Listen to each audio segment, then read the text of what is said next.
Kasi culture kasi sa Pilipinas, ang mga pamilya sa Pilipinas na yung pagtulong ay nagiging obligasyon. Yes. Kaya merong research na nagsasabi na kaya marami daw Pilipino ang hindi talaga umaasenso kasi aasenso dapat sila kung nag-focus sila sa sarili nila. Kaya lang yung kinikita nila nauubos ng lahat ng sinusuportahan nila.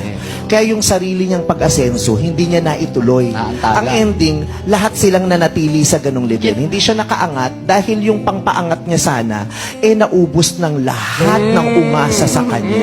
Yes. Kaya yung kagustuhan mo dapat mag-share, mag-share ka kasi masarap naman talagang mag-share, 'di ba? Pero pag naging obligasyon na 'yon at nakakasagabal na 'yon sa sarili mong pag-angat, dapat daw hindi ganoon. Yes po, Meme. 'Di ba?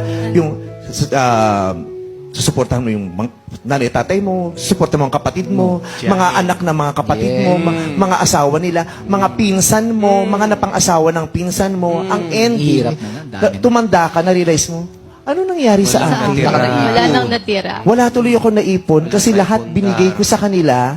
Tapos ngayon, ako nang may kailangan na hindi naman nila ako masusuportahan kasi may iba na rin silang sinusuportahan. Ang sakit.